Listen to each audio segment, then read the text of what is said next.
Yan o, puro press statement yung nilalabas niya. Tapos nililihis yung issue sa maleta. Yung bilyon-bilyon na cash na dumaloy sa kanyang bank account, sa kanyang asawa, ang tinatanong. Pagkatapos, yung maletang akusasyon ng mga 18 Marines, yun ang sinasabi niya. Yung tanong sa iyo ang dapat nasagutin mo, hindi yung mga akusasyon ng mga 18 Marines na pakawala ninyo.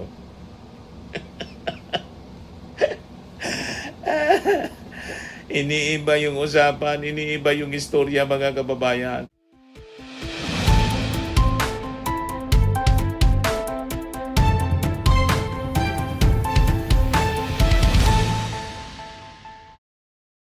Po mga kababayan, si Dante Maravillas. O di ano niya, Mr. Maravillas, ang masasabi mo doon sa naging utos ng Supreme Court sa ating Pangulong Bongbong Marcos na sagutin yung petition for a writ of mandamus ng kampo ng mga Duterte para mag-submit yung ating Pangulo sa physical, mental examination, pati hair follicle. Walang problema yon sa ating Pangulong Bongbong Marcos.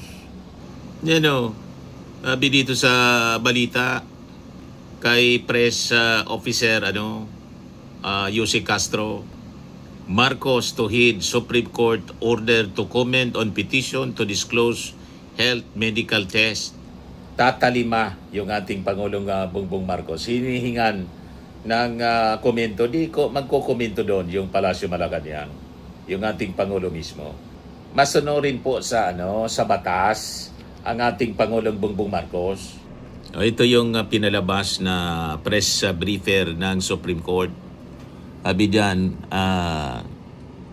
the Supreme Court in bank during its session today, kahapon, April 22, acted on the yung petition po ni na Pantaleon Alvarez, Virgilio Garcia, Juan Rania, and Raimundo Wanya versus Ferdinand Marcos Jr. and Ralph G. Recto in his capacity as acting executive secretary. Pantaleon D. Alvarez et al. Filed a petition for a writ of mandamus directing President Ferdinand Marcos Jr. to submit himself to physical and mental examination, including hair follicle drug test. The petition also seeks to direct the President to disclose and publish the medical report indicating the results of the examination, including medical and clinical confirmation of his physical and medical fitness to discharge the powers and duties of the presidency. The Supreme Court, without necessarily giving due course to the petition, directed respondents to comment within a non-extendable period of 10 days from receipt of notice. Sabi ni Jose Castro, tatalimaan niya dyan yung ating Pangulong Bongbong Marcos. O di ba? Pero sa totoo lang, itong mga ginagawa po ng kampo ng mga Duterte, iniistorbo lang yung ating Pangulo at parte ito sa mga distraction doon sa issue ng confidential funds at yung impeachment case laban kay Sara Duterte. O di ba? Yes, sabi ni Jose Castro, if that is the order of the Supreme Court, we will follow. A comment will be made, sabi po ni Jose Castro. Inihinga ng Supreme Court ng komento, yung Palasyo Malacanang, yung ating Pangulo. Di, magkukomento siyempre. Okay po? Ganun lang yan. Sasagutin yung Supreme Court. O ngayon, yung kampo ni Sara, imbis sagutin mga kababayan sa proper forum, yung ating Pangulo sa proper forum. Pinapasagot sa Supreme Court, sasagutin sa Supreme Court. Si Sara, pinapasagot sa Congress, sinasagot sa press con. O yan, nag-press con na naman yung abogado niya. Look, 40 minutes ago, Vice President Sara Duterte's impeachment defense team holds a press con in Makati City ngayong araw na to, a day after the House Committee on Justice conducted its second clarificatory hearing on the impeachment complaints against the Vice President. Yan ang gawain nila. Hindi sinasagot sa proper forum, sinasagot sa press con at press release. Nag-press release si Sara. Yan o, puro press statement yung nilalabas niya. Tapos nililihis yung issue sa maleta. Yung billion-billion na cash na dumaloy sa kanyang bank account, sa kanyang asawa, ang tinatanong. Pagkatapos, yung maletang akusasyon ng mga 18 Marines, yun ang sinasabi niya. Yung tanong sa iyo ang dapat na sagutin mo, hindi yung mga akusasyon ng mga 18 Marines na pakawala ninyo.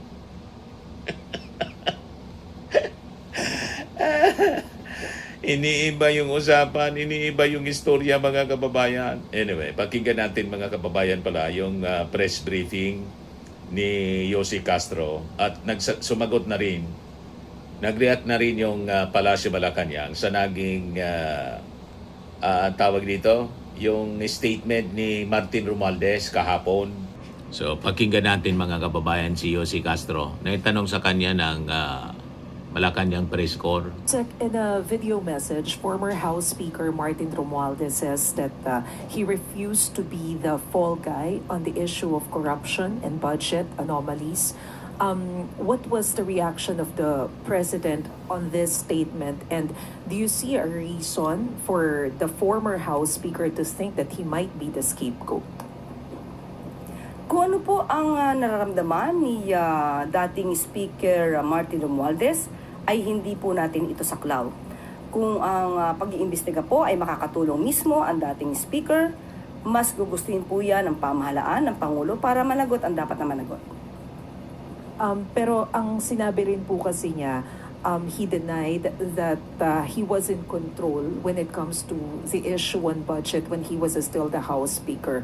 And kung tutuusin, yung command responsibility daw is more on the executive branch. So do you see this na parang putting the blame on the executive instead of the legislative branch of the government?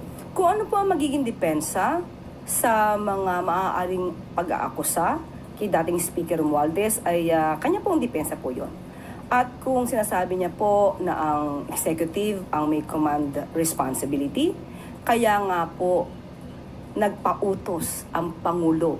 Hindi Correct. po tinulugan, walang Nagpapaimbestiga. pag-cover up, pinaumpisahan po niya ang pag-iimbestiga para kung meron mang anomalya at kung sino yung dapat na managot, dapat po na managot. But last na lang, how do you define the relationship between the President and the former House Speaker? Are they in speaking terms? Sa aking personal na pagkakaalam, wala po ako nakita na sila po ay nag-usap. Ano pong ibig sabihin nung... Sa aking pagkakaalam, kung ako'y itatanungin nyo, wala po ako nakita nag-meet sila, nagkausap sila. Wala po. Pero paano po natin i-describe yung kanilang relationship? Are they good? Wala po ako masasabi. Hindi ko po sila nakikita nag-uusap. So, hindi ko rin po sila nakikita nagko-communicate. So, wala po ako masasabi patungkol dyan. Ma'am, may we know when was the last time the President talked to the former House Speaker? Wala rin po ako nakita. Sorry. On my part, personally, hindi ko po sila nakita nag-usap. Mula nang ako'y maatasan na maging Palace Press Officer, hindi ko po sila nakitang nag-usap. Thank you, Sec. Follow-up question, Ivan Mayrina, GMA7.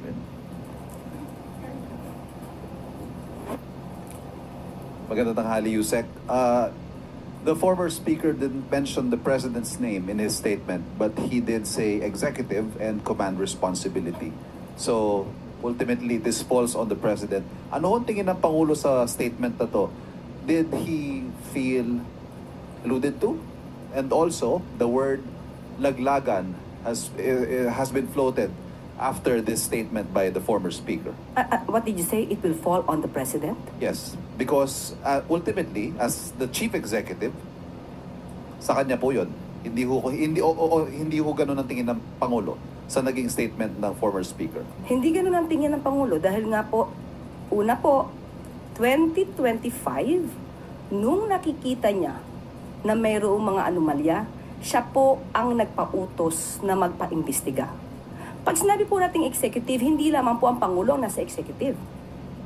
Kaya nga po, nagkaroon ng ICI, hindi lamang po nanatili na ad hoc committee ang mag-i-investigate, nag-create ng independent investigating body para po hindi masabing merong kino-cover up. Yun kasi po yung propaganda ng kampo ng mga Duterte na naglaglagan na po. Walang nilalaglag po. At yung statement, mga kababayan, ni Martin Romualdez na yung nag-prepare niyan yan, yung executive, hindi man ang ibig sabihin ng speaker po, dating speaker, mismo yung ating Pangulong Bongbong Marcos ang gumawa ng budget. Kasi hindi man talaga yung ating Pangulong Bongbong Marcos ang gumagawa ng budget. Tama, yung executive. Di ba? May Department of Budget and Management, may Finance. In all the departments, sila yung nagpiprepare niyan. Executive siya. Tama? Kaya lang pinagsasabong mga kababayan ng mga critics, parte ng mga propaganda nila. Pinapalabas, nilalaglag na ni Speaker Martin yung mismong kanyang pinsan, si President Bongbong Marcos. At damayan niya dyan si Sandro Marcos. Yan ang mga kumakalat na balita. Narinig ko kanina doon sa mga usapan sa Billionaire News. Ganun. Ang madadamayan niya dyan si Sandro Marcos na pamangkin ni Martin Romualdez. Plus na mga propaganda po ng kampo ng mga Duterte. Walang ganun po. Kumbaga may madadamay sa executive ako, ang tingin ko, mga department heads, mga secretaries, yusek, na kasabwat ng mga senador at congressmen. Tama? Yun mga kababayan ang totoo niya. Kasi si Martin Romualdez po, hindi member ng BICAM.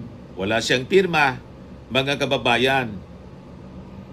Ang may pirma po, yung chairman ng Committee on Appropriations Committee ng Congress, si Saldico, tapos si Chis Escudero, Senate President.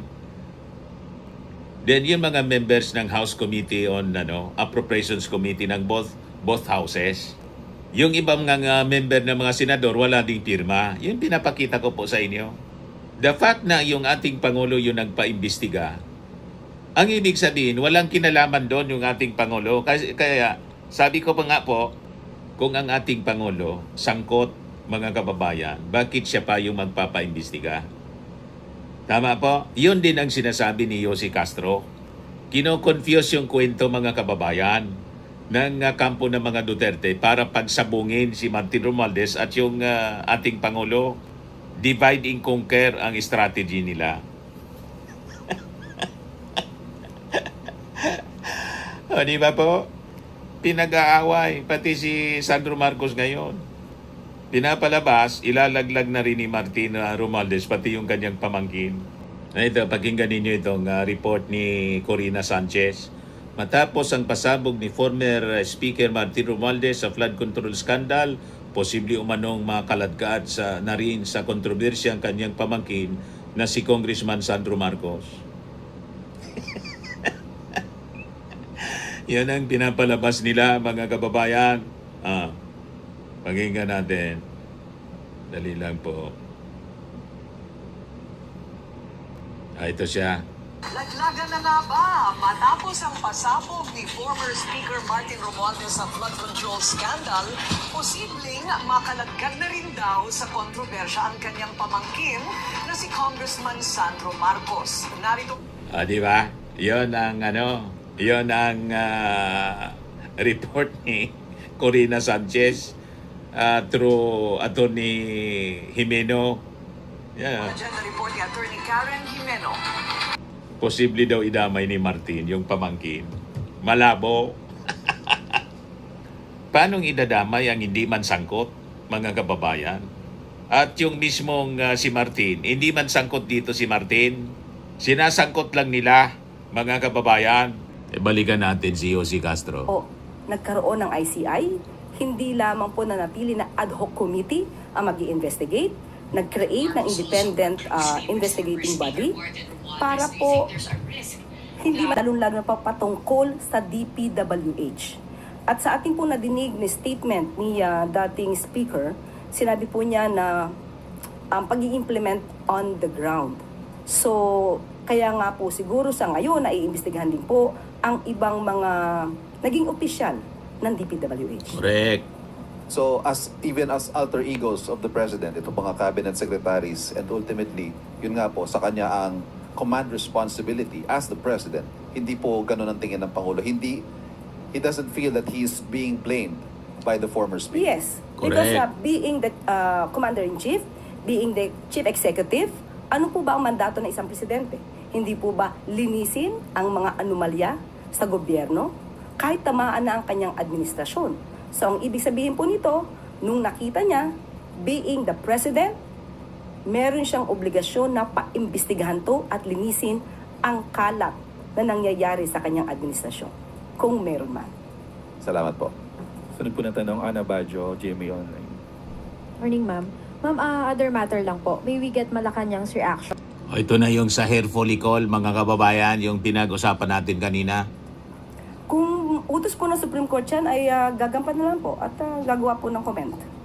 Ma'am, nakausap niyo po ba mismo si Presidente or even si Chief Presidential Legal Counsel Annalisa Logan regarding this? Kung ano po kaya yung magiging nilalaman ng response po Kapag ka nagsuminti po, ibibigay po namin sa inyo. Thank you, ma'am. Sunod po na Good afternoon, Yusek. The ICC Appeals Chamber has affirmed its jurisdiction over President Rodrigo Duterte, ruling that the court can still act on alleged crimes committed while the Philippines was still a member. So does the palace view this as validating the government's compliance sa international obligations? Itong naging desisyon din ng ICC Appeals Chamber. Ang pagpapadala po kay dating Pangulong Duterte ay hindi naman po para tugunan ang utos ng ICC. Sinabi po nga natin, ito po ay nababatay din po sa ating batas at ito din po ay nababatay sa ating relasyon sa Interpol. Before the decision, ma'am, si defense lawyer Nicholas Kaufman parang pinasaringan niya ulit or binanggit niya ulit yung Marcos administration, no, sa pagdating sa issue ng jurisdiction. Ang sabi niya po, let us not forget back in 2023, the government of President Marcos, represented by Menardo Guevara at that time, argued that the court totally lacks jurisdiction. But you may ask yourself, why? Because politics isn't really. Parang ganun po yung sabi niya. Pakisabi po kay Atty. Kaufman, huwag mabuhay sa nakaraan. So, palpal na naman po si Update Kaufman. of calls from some groups for the Marcos administration to rejoin the ICC kasi sabi po nila this would serve as a safeguard tyranny and bolster the nation's legal defense against. May status na po ba yung panawagan sa Pangulo na mag-rejoin sa ICC? Nung huli ko po itong sinagot, ang sinabi po ng Pangulo ay hindi pa po ngayon magre-rejoin sa ICC. Sunod po na tanong, Ivan Mayrina, GMA 7. Bibiyahe po patungong Czech Republic si Justice Secretary Vida ngayong araw. What can you tell us about the trip? Meron na ho bang mga nakalatag na mga meetings doon? Katulad ng dati ko sinabi, ang pinakadetalye Yung po kay Saldi ko yan. ay mismo si SOJ Vida ang magbibigay po sa inyo. Pero sa ngayon po ay nakakuha ako ng kanilang update at sa ngayon po, depende po ang magiging aksyon ng ating bansa. Depende po sa anumang mapagkakasundoan with Czech Republic at kung ano magiging paraan sa pagpababalik kay Zaldico. How confident is the administration that former Congressman Zaldico will be brought back to the country after this trip by Secretary Vida? Kung Pilipinas lamang po ang pag-uusapan natin, definitely confident po tayo. Since meron pong ibang bansa na involved dito, so let us just hope na maibalik agad si Zaldico dito sa ating bansa. Sunod po na tanong, IB Reyes, Billionaire. Hi, Yusek. Good morning po. Ma'am, can we confirm when did VP Sara apply for the travel grant for Europe? Sa ating binigay na ulat or report, April 14 ang kanyang pag-apply o pag-request for travel authority. Her recent statement says it's a last-minute approval and critics are saying po na the Office of the President intentionally approved it hours before her supposed departure. Ano pong opinion? Ganyan ba ang gusto niyang palabasin? Ang Vice Presidente ay Gusto ura-urada. nakakatanggap po ng dokumento para sa travel before her intended vacation. So, hindi Gusto niya naman special po yung pagtrato. siya tinanggihan. Wala pa sa record na kapag siya nag-request ng pagbabakasyon or personal trip ng mahabang araw or mahaba na panahon na siya'y tinanggihan. So, para sabihin na Hindi pa siya tinanggihan. last minute Kahit walang resolution or kakwenta-kwenta decision yung to, travel. hindi po ganun. Dahil yun po palagi, normally, nangyayari po ang pagbibigay sa kanya ng travel authority a day before. And Yusek, sabi rin po ni VP Duterte, she's appealing for confidentiality to secure her, for security purposes daw po. Ano po masasabi ng palasyo dito? Siya po ay isang public servant. Hindi po siya pribado. Hindi po maitatago ang mga bagay-bagay na nais niyang itago. May mga bagay na dapat nalalaman ng publiko Correct. dahil siya isang public servant. Katulad nga po nito, sa gitna ng krisis sa Middle East, sa gitna ng mga bilyones na issue na napapaloob ngayon, Presidente at sa Ay, kanyang patama. asawa. Kung kayo ang Vice-Presidente, nararapat ba na magbakasyon? Correct. Kung yan po ang nais niya na magbakasyon at mag-world tour, ibigay ang hilig. Considering na wala naman siyang ilbo, wala rin naman na precautionary Full departure. order. So, yun lamang po. Follow-up question, Mads Moratillo, Net 25. Hi ma'am, related lang po sa question ni Ivy. Usually ma'am, gano'ng katagal po bago binibigay yung travel authority? I mean yung duration like 1 week or 2 weeks after the application? Normally po mga 5 working days inaayos. At pagka ang Vice-Presidente naman ang humihiling, hindi naman yan tinatanggihan. So, hindi po siya dapat issue. So, ang issue na lang dito, sabi nga natin, we expedite the travel request. No? We usually expedite the processing of the travel request. What matters most now, no? Bakit nagbago ang isipan ni Pangulo or rather ni dating ni Vice Presidente? What made her change her mind is the 6.7 billion question. Grabe, patama. Sunod po na tanong, Rafi Ayeng, Daily Tribune. Up lang dun sa Travel Authority. Ma'am, yung mga yan, since sinasabi niya naman po na namamasyal lang ang Vice President, wala po bang kakayahan ng Presidente na? Hindi ko naman sinabi na mamasyal. Sinabi ko nagbabakasyon, personal trip. Wala po bang kakayahan ng Presidente na questionin ang Vice Presidente na, oops, teka, panggara nga lang. Sabi nga natin, ibigay ang Demanding hilig ng walang pa. ligalig. Tapos ma'am, nabanggit niyo po yung bilyon-bilyon. Ano po yung reaksyon ng palasyo dito sa pagkakatuklas nga nung bili-bilyong transaksyon sa joint bank account ng Magamang Duterte na isiniwalat ng AMLAC? Hindi ito bago. Hindi ito bago na nadinig natin. So, walang reaksyon ang Pangulo, walang reaksyon ang palasyo. Mas maganda pong malaman natin kung ano ba ang reaksyon ng Vice Presidente dahil nabunyag itong bilyon-bilyon transaksyon na nakita sa kanyang mga bank accounts. At hindi pa rin po humaharap ang Vice Presidente. Ano po ang mensahe niyo sa kanya para harapin na? Ako magbe-mensahe? Ako talaga. Unang-una, hindi kailangan bigyan ng mensahe ang Vice Presidente. Unang-una, malaki na po siya. Pangalawa, Vice Presidente po siya. Public servant siya. So, sabi niya, isinusulong niya ang accountability and transparency. Siya po ang dapat na makaalam kung anong dapat niyang gawin. Kung paano ito ipapaliwanag sa taong bayan. Correct. So, di niya po kailangan na Galing si anumang Yossi mensahe mula sa Castro. palasyo. Sunod po na tanong, Samuel Medinilla, Business Mirror. Good afternoon, ma'am. Magpa-follow up lang po kami. Kung may update na po kaya dun sa proposed na DA na price cap, executive order for imposing a price cap on imported rice po. Sa ngayon, Sam, wala pa po tayo maibibigay na update at yan po ay nakalatag pa lamang. Pero kapag mayroon na po, especially sa Sam, ibibigay ko kaagad ang resulta. Tapos magpa-follow up lang rin po ako, ma'am, dun sa yung na-mention ni President Marcos nung press con niya nung April 13 na instructing DA and the Tariff Commission to lower tariff sa mga imported na pagkain po.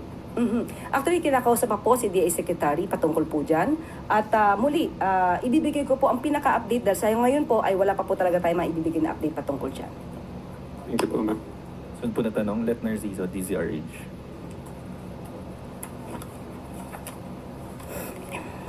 Yusek, bago po yung tanong ko, may quick follow-up lang din ako doon sa Travel Authority. Sabi niyo po, a day before, ibinibigay kay VP Sara yung Travel Authority niya. Sa ibang opisyal po ba, ganoon din? Yes, normally. Hindi naman ganun kadali. Yung tanong ko po, Yusek, nasa level 90 na po yung flight fuel surcharge for April 16 to 30 na inaasahang magpapataas ng pamasahe sa eroplano. Aside from reduction of passenger service and airport navigation charges, what are the other measures being considered to address impact of oil prices to air transportation? Yes, oo, medyo issue po yan, no? Pero kinausap po natin mismo ang DOE at ito po ang kanilang sinabi, na quote, "No existing government subsidy on aviation fuel and the allowable aviation fuel surcharge is set by the Civil Aeronautics Board, not by airlines themselves." So, yun lang po muna ang kanilang mensahe. At may nauna na rin pong pahayag si Presidente, yung sinasabi niyang distinct possibility ang flight groundings. And recently, may statement po ang International Air Transport Association that jet fuel shortage may likely hit the aviation industry by June. Pinaghahanda na rin po ba natin ito? May mga instruction ba si Presidente? At kumusta po ang ating jet fuel supply? Lagi naman po na inuulat sa Pangulo ito at lahat po ng paraan ay ginagawa po para po hindi magkulang ang supply ng produktong petrolyo sa atin. Yan din po ang naiulat noon na maaaring maging resulta yan dahil sa kinakaharap nating krisis dito sa Middle East. Salamat po. Sunod na tanong, Christian Yusores, DZMM. Hi, Yusek. Quick follow-up lang din po doon sa Travel Authority ni VP Sara kasi may mga nabahala po nung na-anunsyong na-grant yung kanyang Travel Authority saying na baka flight risk siya at baka hindi na raw po umuwi ng Pilipinas. Pero given nga po na hindi naman niya itinuloy yung biyahe, pero should she try ulit na mag-apply ng panibago, is the palace open to grant her again a Travel Authority? Hindi naman po natin pipigilan ang Vice Presidente sa kanyang paglalakbay. At maliban lamang siguro kung merong ILBO or merong precautionary hold departure order, tingnan din natin kung ano ang kanyang magiging reaction kapag siya ay na-issue na ganyan. Thank you, ma'am. Yung question ko po talaga is about asking an update or details po doon sa naging meeting ni President last Tuesday sa preparation sa ASEAN Summit. What can you give us an update po? Opo, according po sa ating National Organizing Committee Chair, si ES Ralph Recto, nag-report siya at nag-update po siya sa Pangulo at all systems go po. So handa po tayo. One quick follow-up lang, ma'am. Kanina po nabanggit ni Cebu Governor Baricuato sa press briefing sa Cebu na may ilang mga meetings na po na canceled na face-to-face na magiging online na daw po in May. Given, because of part of the austerity measures, given that situation po ba, possible pa rin po bang matuloy yung Leaders Summit in May ng face-to-face in Cebu or magiging online na rin po?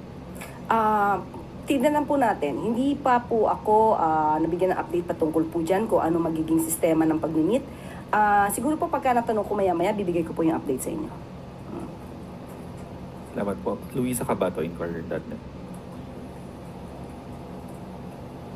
Good afternoon po, Yusek. Follow-up lang din po sa ASEAN.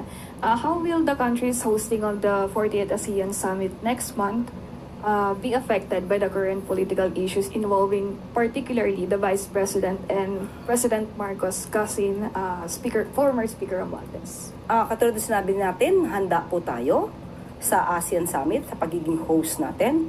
At kung ano man po ang kinasasangkutan ng Vice Presidente patungkol sa mga di umanong bilyones na transaksyon or worth billions na transaksyon na umiikot sa kanyang mga bank accounts at kung ano man ang nagiging issue kay dating Speaker Martin Romualdez, hindi po ito makakaapekto sa Pangulo dahil ang Pangulo naman po at ang mga kabinete at ang mga concerned stakeholders naman po ang siyang nag-aasikaso para sa pag-host natin sa ASEAN. Di naman po nakakasama ang Vice Presidente sa pagpeprepara ng mga anumang programa ng gobyerno. Yan na po ang muling katanungan mula sa MPC. Narito naman po ang mga katanungan mula sa regional media. Yusek, may karagdagang tanong po mula sa Negros Island Region tsaka Caraga Press through the Philippine Information Agency. Unang katanungan mula kay Everlita Arong ng Siquijor Today. The major power crisis in Siquijor has eased following the visit of President Marcos Jr. in 2025. But the system remains unstable with intermittent outages still occurring.